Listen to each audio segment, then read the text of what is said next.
Okay, good evening. Good evening, ladies and gentlemen. Welcome to the number 4 panel for the forum. My name is Danielle Chen, and I'm the Vice President of CCEA, and I'm honored to be your moderator for this Innovation and Entrepreneur Panel Discussion Group. Well, I believe this is the last one, the last panel for the day, and I was told that we have successfully exceeded the scheduled time. So I need to speed up, but hey, we always say, save the best for last, right? No, I'm just kidding. So in our group, we have 4 distinguished panelists to join us, and I heard they're gonna take over the world. Why? They're from the AI, they're from the blockchain, you name it, right? So let me invite our guests to the stage. First, we have the founder and the CEO of Virgo Group, Virgo CX, a restricted dealer in the crypto assets in Canada. It has been an interesting year in 2023 for blockchain and crypto. So I'm sure that he has some very interesting perspectives to share with us regarding the Bitcoin, crypto, and blockchain. And with their recent acquisitions and international expansions, we believe that this group will become a much stronger player in the ecosystem in North America. So please welcome to the stage, Mr. Adam Tai. Oh, right, thank you very much. So next, we have a young entrepreneur from the AI field, again. And he was a research scientist at Wabi and a co-founder for OpenMind. And in May 2023, his company has raised a total of $3.5 million in a seed round funding. So let's welcome Alex Trey.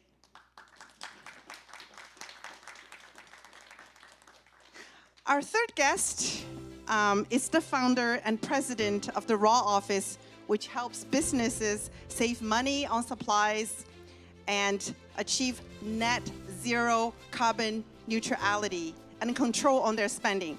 So with their recently launched Send 123 products, Jeff is helping businesses source products, finance their purchases, and manage their e-commerce supply chain logistics.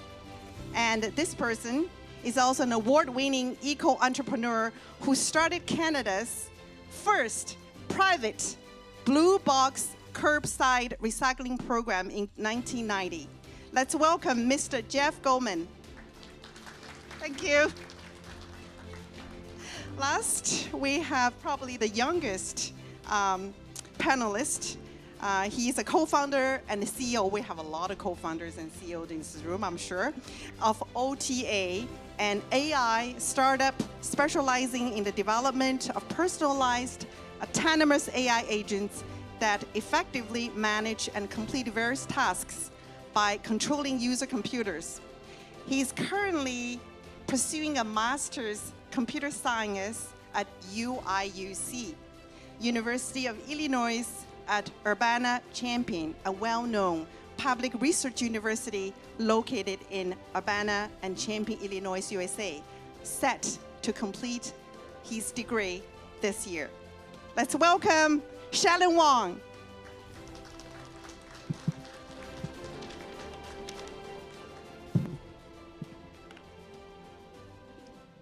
Welcome, everybody.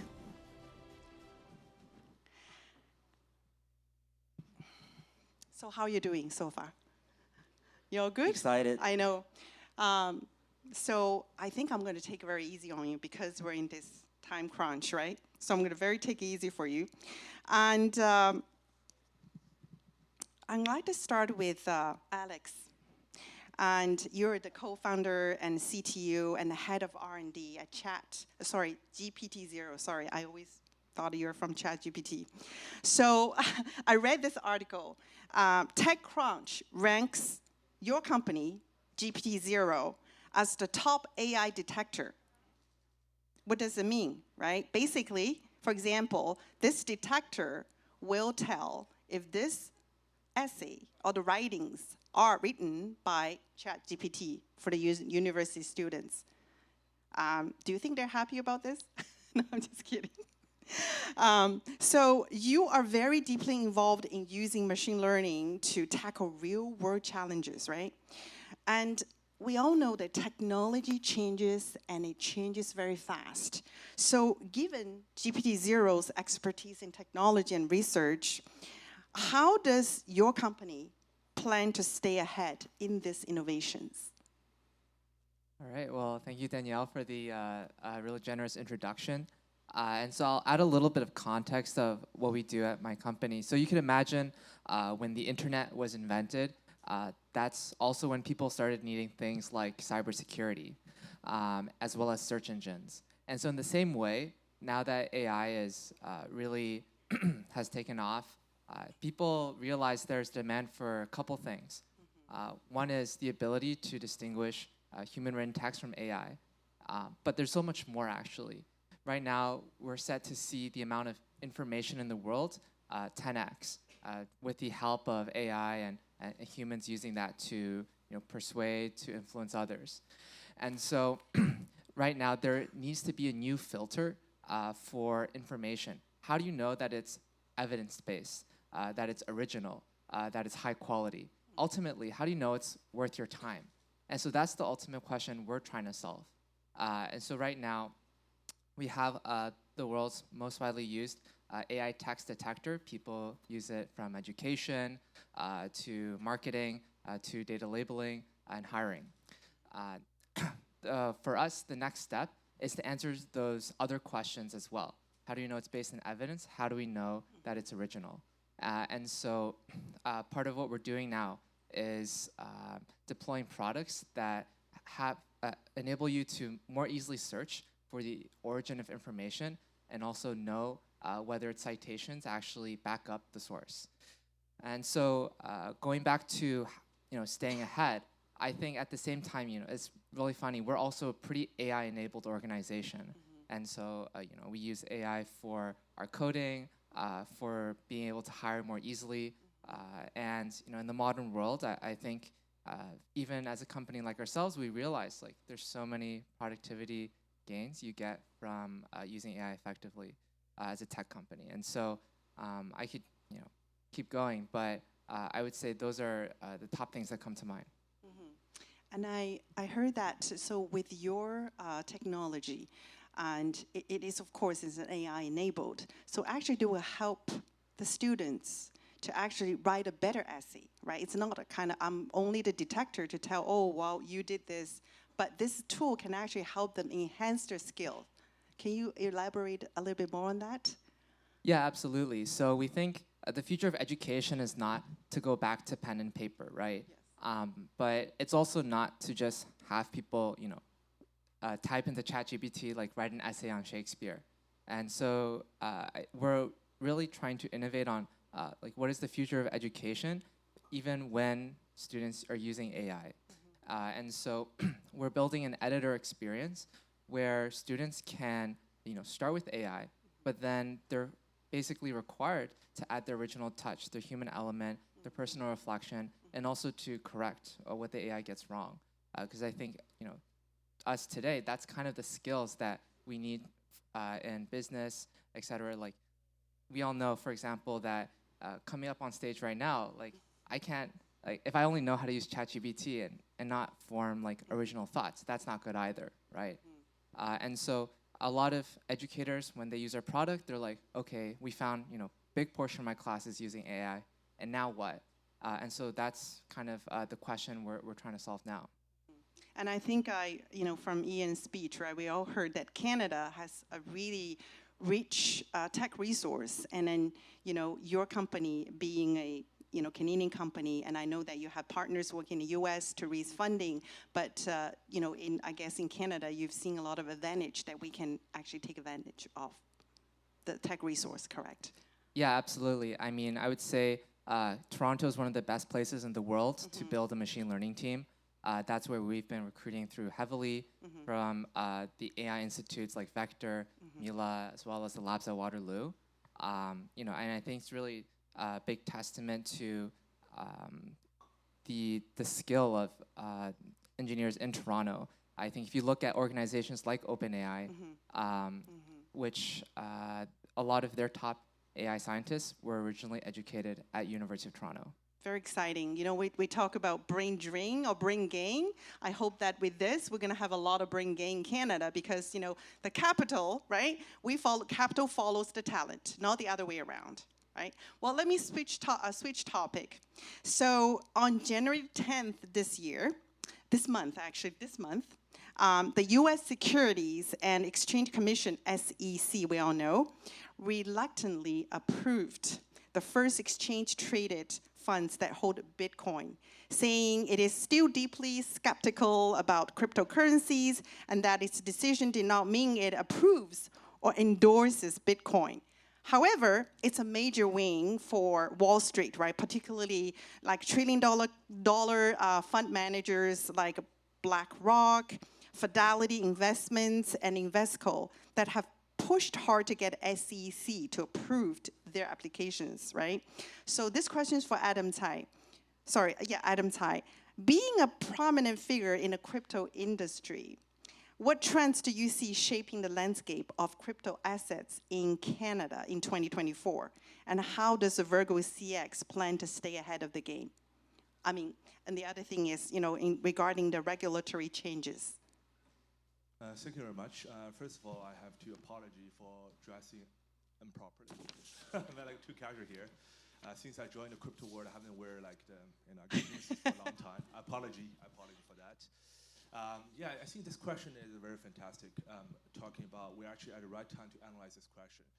So crypto digital assets is always a very controversial topic, especially in Canada. I would say most financial institutions still hold very hostile stance against cryptocurrencies, partially because of the historical issues, things like anti-money laundering, scams, all kind of that stuff. I think this is going to be continue the case, and I think going to be continued focus from the regulatory body trying to combat those issues. However, one thing I think after SEC historical approval, and also Gary Gensler at that time really didn't have any chance because he lost a suit over the court against Grayscale. I think Bitcoin as an alternative asset, as an asset class, that part has already been defined. So no matter whether you like it, you don't like it, you want to invest in now, invest in the future, this doesn't change Bitcoin's definition of an alternative asset or commodity or high-risk assets, whatever you want to call it, right? So that positioning has been down. So this actually gave us, the industry, a lot of encouragement is, okay, look at the US. They also have approved Bitcoin as an alternative asset. So at least the industry itself, the crypto asset as an asset class, were never going to be disappear, right? So nobody's going to ask, okay, are you guys just doing some, pyramid scheme? No, it's an alternative asset, clear. So I think let's pull back to Canada. I think Canada is actually leading the regulatory framework globally. Let me put it that way. So Virgo CX as a restrict leader, we got our license with the Ontario Security Commissions, I believe, about 2022, May the 31st. It took quite a while for us to work with the security commissions to figure out how to regulate a centralized exchange because there's a lot of risk around it. But Canada is actually the first nation, developed nations, coming out from the security regulated body trying to say, okay, I want to regulate exchange. And they took 2 years. Since 2020, the first time they published consultation paper, and two, the first time they issued the license to Wealthsimple, took them like one and a half year to 2 years. But Canada is actually the first country when SEC at that time was trying to find people and trying to give a lot of issues, but they don't give a clear framework how to regulate. So I think Canada is certainly leading on that. And now, even look at now, so what's the most like popular thing now on the Canadian security regulator mind is stablecoin, right? Stablecoin is big. Like I'm talking about like USDT currently, Tether is banned in Canada. USDC, the company behind it is Coinbase, affiliates is Circle.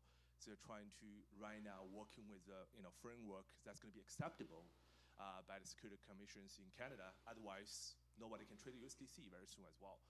So the stablecoin is going to be big in essence because it is pegged to dollar.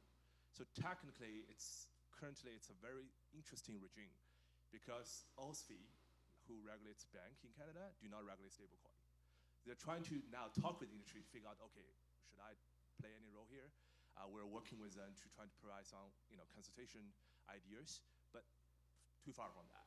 So security commissions across Canada is looking closely at that. So I think the reason for that is huge, right? If it's depegged, if the money governance around stablecoin is poorly designed, then you're talking about billions of dollars money can be lost, right? So it's very important. So now coming back to my company, so as a regulated entity in Canada, what can you do? The answer is very limited. So just be very clear, because there's a lot of regulatory framework we have to go by. And for any new business activities, we have to get approval from the security commissions. And a lot of times I have to educate the whole provincial, like the entire provincial security commissions. It's going to be like 10 to 12. So it's a long journey to approve any kind of new business activities. So the only one we can do in Canada now is really spot trading, maybe staking, staking of crypto assets. And also recently we just acquired one of first regulated asset manager previously called Axonomy Investment, who comes from 3IQ, which is actually the first group got the Bitcoin ETF approved in Canada. And their team, I just acquired part of their team over to build a whole company. So we're actually one of the first companies that can provide a personalized, more kind of a alpha-driven digital assets approved by the Security Commission, because the most crypto fund you're talking about, it's passively managed, it's ETF. But we're actually coming out with the first active managed crypto portfolios tailored to different risk profile. So those are kind of the things I can do, like in Canada, not too much anything else. And also even in the token side, you have to be very conservative. Every token we listed, you have to have a crypto asset statement. You have to educate where the risks are. And we only have like 60-ish, right? Compared to thousands like cryptos, it's very limited. So I think just in terms of future-wise, like we also think globally, what's going to be the future important trend? I think the first thing is still about stablecoin. I think if you look at developing nations, such as South Africa, anywhere that has high inflation, stablecoin has become a very predominant currency using locally, not only because it's trustworthy compared to certain local currencies, but also because of the low cost. I can transfer millions of dollars in literally 10 seconds to any country I want. Of course, you have to make sure the KYC AML are done properly. But if that's the case, you can transfer that kind of money with almost instant speed, with low cost. You're not paying any wire fees, and you don't have any kind of back office work you have to do. Everything is on blockchain. So I think stablecoins this year is going to be big. And I think it will be used globally. And we definitely, as a global company, we're not only in Canada, we're in Australia and United States as well. We're trying to also play a bigger role in the stablecoin. So last but not least is just coming to the AI part. Like this is just a joke. If one day AI becomes smart enough, we want to at least document part of their thinking process on blockchain, right? Because blockchain is transparent. Yes. So if AI thinks one day I want to kill the whole human, like the whole group, we have that documented. Yes. And we can kill them before they kill us. Yes. Irreversible, right? It's all recorded on a blockchain, right? Well, speaking of education, you talk about, in education, I think that with many people, they're always confused by, between crypto, blockchain, and Bitcoin. So when you talk about blockchain, there's is that a Bitcoin, right? So, you talk about, we talk about regulatory, even people from the SEC industry. Do you think that they actually have the most up-to-date knowledge to regulate the industry, right? Is that a challenge that you're seeing in your career and journey? I think currently the regulation is mainly focused on digital assets, not only for crypto, because crypto, a lot of them, they categorize them as utility token. They're not called them securities, right? But there are also security tokens, which is called STO, and now they're even called real-world assets, RWA. There are a lot of categories over there. So the security commissions only keep their self-interested for these assets that have financial characteristics, right? So they don't care about underlying technology as much. They care about the financial instruments. So I think the regulation will be happening on that. And as a financial service institution, we are also a dealer, and we will become serial member hopefully very soon as well. So we're a financial institution by nature, so we're definitely focused on that. A lot of regulations coming up. But on blockchain itself, the technology itself, it's actually not that much heavily regulated. You can apply blockchain to any industry you want. Yep. And I think the main question people ask is, why do you use blockchain technology? In the past couple of years, people are really using technology, a blockchain, try to issue tokens, right? This is actually not right. Like, the blockchain is not only going to have the financial characteristics. You're not just supposed to using blockchain to make money, right? This is not the case. Blockchain can solve a lot of issues. Like, I used to work for BMO for a few years, and I know, like, sometimes the back office, middle office operations, when especially coming down to the trading settlement, it can be definitely improved by blockchain technology. And we can improve the efficiency, and we can make it 7/24. And we don't need to get as much people involved, and we can really solve a lot of human mistakes. So I think that part, we can definitely see a lot of usage. Yes. In any kind of industry we're looking at. Absolutely. Yes, applications. That makes sense. All right. I have some questions for you, Jeff. You're someone who's navigated various businesses. You've started a lot of, business in your journey. And, you've been very, very successful in what you pursue. So maybe you can share with us, because today the forum is about entrepreneur, right? It's about in the spirit of the entrepreneur. I want you to share with us in hearing about, the importance of building trust and improving communication skills for the overall success of your ventures, because I feel, people like to do business with people they trust, to do business with people they like, right? So I think building the trust in any business, startups, big or small companies, right? So I want you to share with the audience about from that perspective. Thank you. Thank you. And it's a great question. I think a lot of times we come to these business forums and we're talking about like the dollars and cents, and we're talking about like the mechanics of doing business. But I think it's a great question. Like, people do business with people, right? We're not doing business with computer screens, and we're not doing business with, just like numbers on a page. So how do you build trust? I think we build trust from shared experience, right? Like, you have to have shared experience with somebody. You have to go through something, whether it's a lunch or a meeting or a trip or some sort of a shared experience. So, and I think the question is really coming from, like, for the group here today, a lot of us are not born here in Canada. Like my wife, as an example, my grandparents moved here, and when they all came here, like, nobody knew anybody when they first come. So how do you come to a new city? How do you come to a new country? And how do you build trust? How do you start a business? And I think the way you do that is you have to get out there. I think a lot of times people come to a new city, they get really shy, and then they stay within their own group. Maybe they have a cousin, maybe they have a friend, but they don't go outside of that comfort zone. And I think, like, I recently, well, it's not recently now, it's been 12 years since I moved to Toronto. And when I first moved here, I joined a lot of groups. I joined entrepreneur groups, I joined meetup groups, and you could go to a different business event 7 days a week. You could actually go to probably 20 different business events in a week and meet a lot of people. You can join a sports team, you can join some sort of gaming team, you can, and I guess my advice would be is you have to get out of your room, you got to get out of your office, you got to get out of your house, and actually have shared experiences with people. Then you start building trust. Then you find some projects that you can work on with each other. And I think that's how you build trust, like, in human relationships. But better? Oh, yeah. Okay. Okay, perfect. Thank you.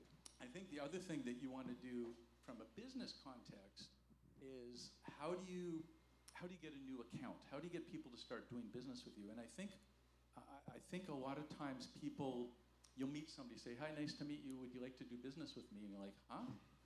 like we just met like 6 seconds ago and you want to do business with me? I don't think that's how it works. Like, when you look at the statistics, it takes 6 or 7 different interactions to build that trust, to build the familiarity before people actually want to do business with you. And what I've been able to do in my career is do free trials, right? Think about, like, sometimes they call it a purple spoon. Like, you go for the ice cream and they give you the purple spoon, you get the free ice cream. In business, what can your purple spoon, right? Whether you're doing financial services or you're doing hard goods or you're doing technology services, whatever it is, what can you do to give people a free trial or free touch so they build the trust, they build the familiarity, and then they want to do business with you. And I think that is the way that, I don't know if that fully answers your question. Yeah, absolutely. And I think the other thing that you and I spoke before is that, for the newcomers, the immigrants who want to start a business in Canada, right? How do you find a resource, hire the right people working for you, and also access to the capital? Maybe you can share us in very quick message. So if you want to start a business in Canada, the first thing I would do, the first thing I've always do is you call the BDC, Business Development Canada. They help businesses. I think they've helped almost every new business in Canada. And as long as you've got yourself organized and you have yourself a business plan and you have a good idea, they're going to help you with funding. Second phone call would be to the EDC. If you're exporting a product, we're in the import-export technology business. And if you want to import or export a product, EDC can help you with that. They can insure your products. They can also insure your customers. They can also insure your bank, right? Like you can go to a bank and get a loan and have the EDC guarantee the loan, and now you are not putting up your house as collateral to get that bank loan. So there's the federal government in Canada has created these great projects with EDC. IRAP is a great place to help you hire people, and the Ontario government has the OCI, Ontario Centre for Innovation. They help invest and loan money and do grants. So there's a lot of resources. So my first phone call would be to the BDC, get in front of the BDC, and then the second thing I would do is I would sign up for all the meetups that you can find for business meetups, and start networking with people and getting involved with people. And you might say, well, how do you do that? I would say start volunteering. Yep. Like again, your purple spoon might just be your time, and you start volunteering, you get involved. Absolutely. Absolutely, and that's where we have a lot of volunteer in this room, right? I know that there are some community leaders here. You've spent hours and hours of your time to support a community, and that goes a long way. And you can actually networking, you find your resource, you find the right people that you like to do business with or you like to have, to form a relationship. So you notice that in our group, we have kind of well-versed backgrounds and in different industry. So I'm gonna switch to Gen Z. Shannon, I consider you as a Gen Z, right? Yes? Clear. Okay. So actually, Shannon has multiple talents. He's a magician. He's also a musician at the same time. So my question to you is, for Gen Z, is it something that you have to have these skills in order to survive? Because for Gen Z, absolutely, it's kind of a tough world out there. Well, good evening, ladies and gentlemen. Very, very, very happy to be the last speaker since I have a lot to talk, and I feel like I really grateful that all the previous speakers mentioned a lot about the AI and stuff, so that I don't have to do all the introduction from the scratch. But I do really have some conclusion statement at the end, so I feel like extremely honored to be the last speaker here. But answer your question first. Of course, being Gen Z, we don't have to have that kind of talents. It just kind of it's just kind of me thing. Like I basically follow my interests and my passions. I think because I would like to talk more about AI first. So because we spent a lot of time talking about this entire afternoon, but I'm pretty sure that many of you might be confused. What is AI? What is generative AI? And what is what? And what we build. So I would like to first point out our company, which is called Alta, we build autonomous AI agents. So what is AI agents and how is it different from generative AI?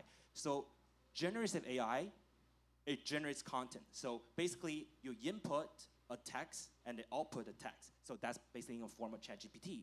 Or you input a text and the output could be an image or it could be audio. So that's called generative AI. So basically it uses technology to generate content for you. But there's one problem with generative AI is that it cannot act on your behalf. For example, you want to send an email to someone, right? You're gonna list your requirements in the ChatGPT, and ChatGPT is gonna write it for you, and you're gonna copy it into your Gmail account, and then you're gonna list who you're gonna send, the subject, and then you're gonna press the send button.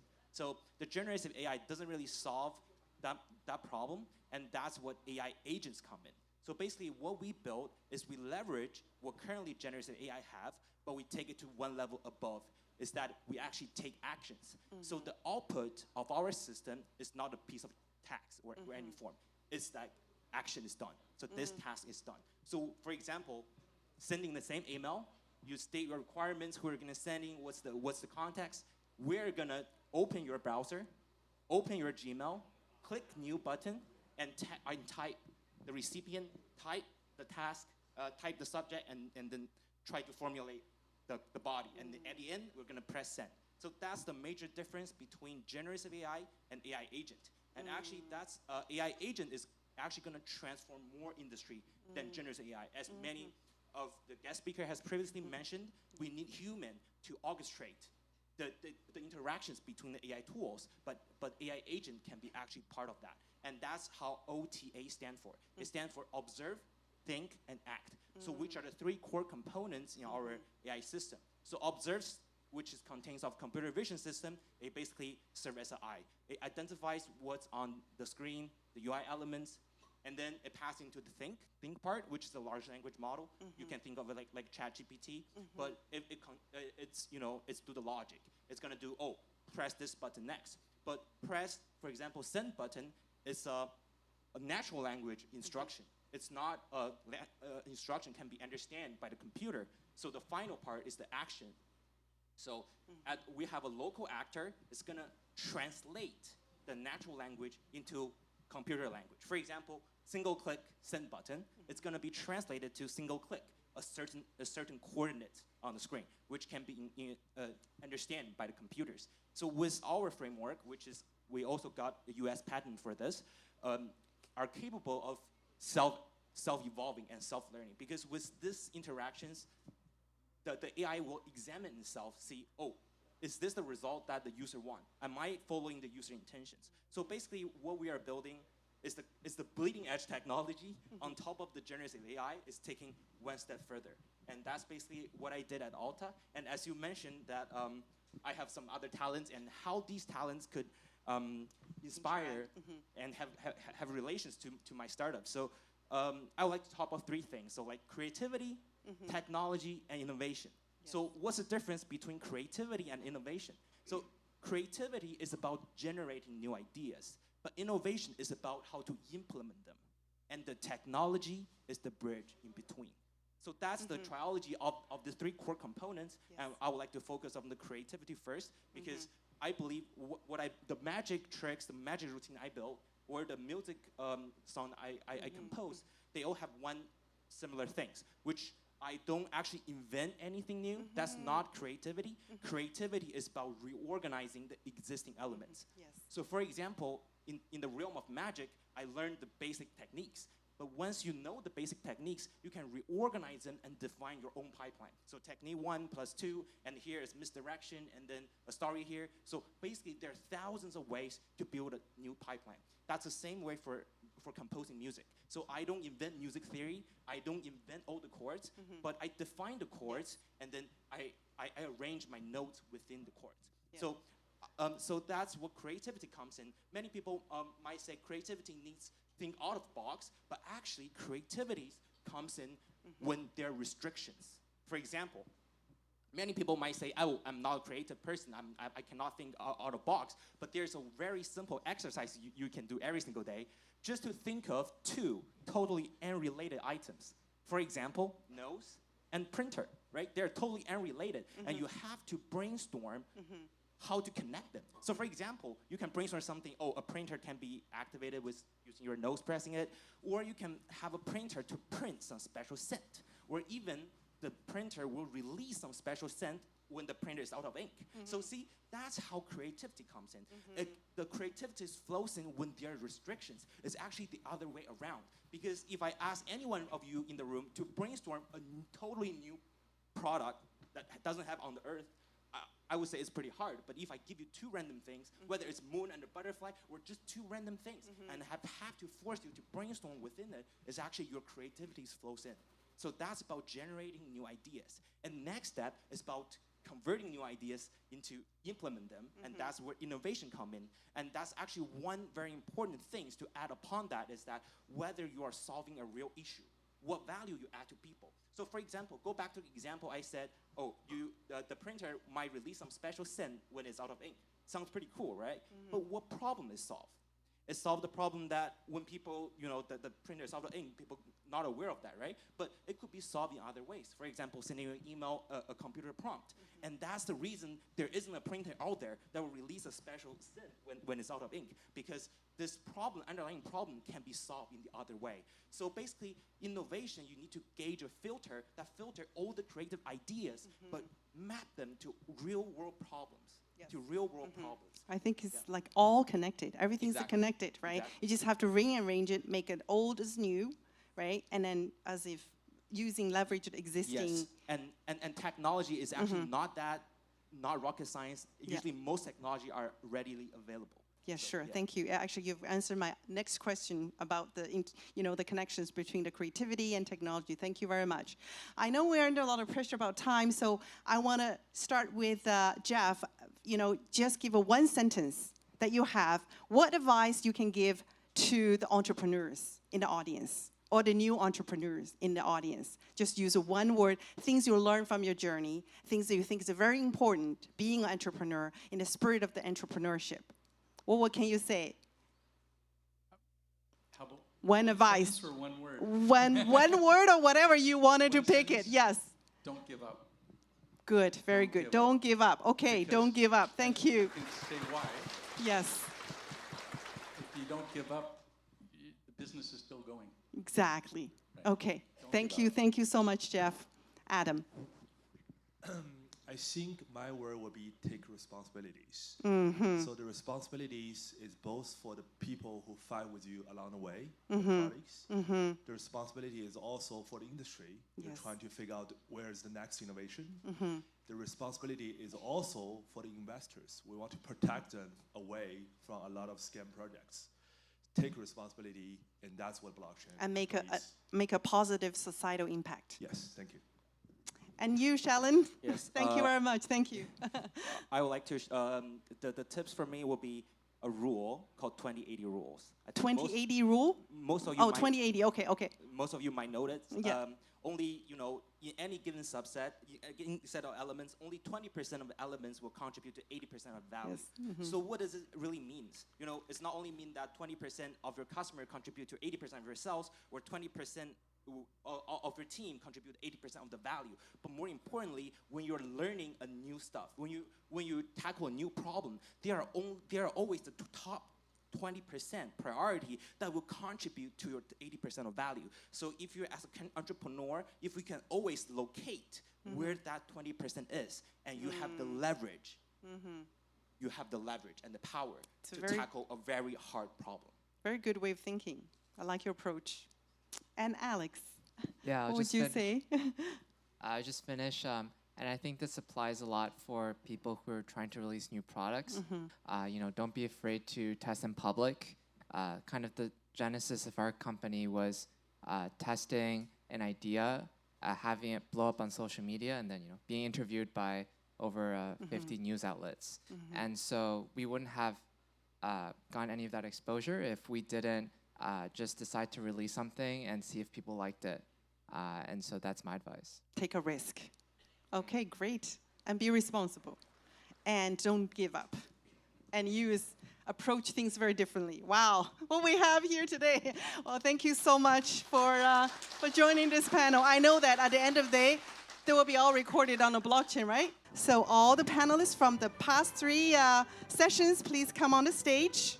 We're going to take a group photo, and we're probably going to move. And then we're going to have a feast.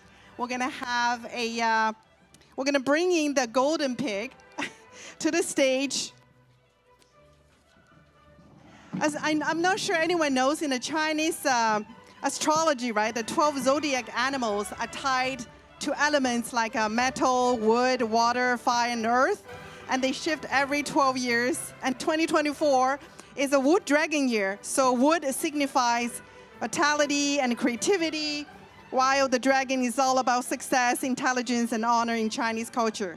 And we wish each and every one of you a fantastic year ahead, filled with the blessings of the Wood Dragon for you and your families. Thank you. So I'm gonna pass the mic to Linda.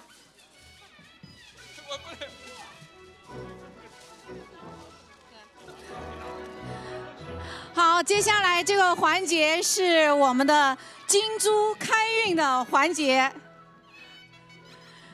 有请我们周会长，周会长，你们两个指导人，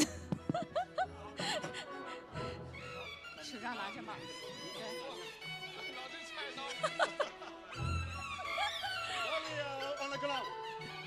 我想我不能跟曾会长两个人手握手切了。好，有请周会长。哇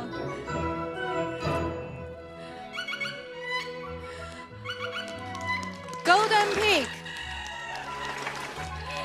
lucky all the year.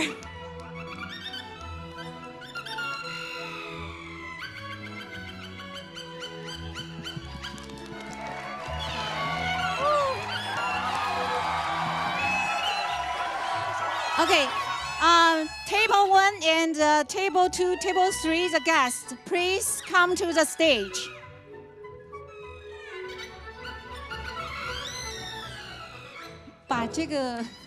We will have a group pictures together with all the distinguished guests together, and everyone, you will have a chance to taste the golden pig tonight to join us for the fest. So welcome all the distinguished guests from table 1 to table 3. Come up on stage to have a group pictures, and thank you so much for the wonderful, amazing panelists to share your valuable insight with us, embark a lot of the sparks in our mind, and to start a really beautiful beginning for the year of the dragon. So welcome on stage to join us.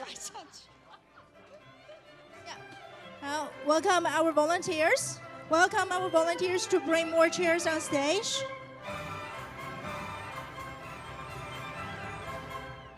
Yeah, 小心小心。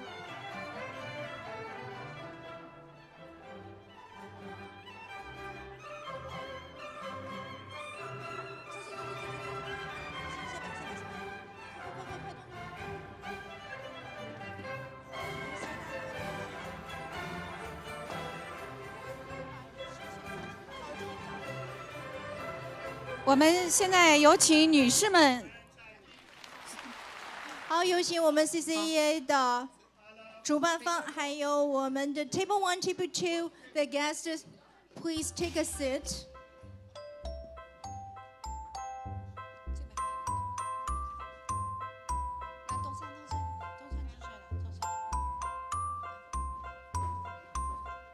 And we have please squeeze each other and big smile for the cameras.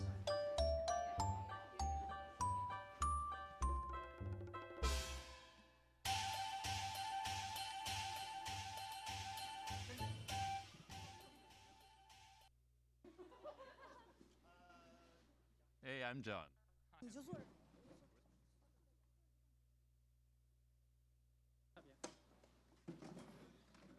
西萍姐。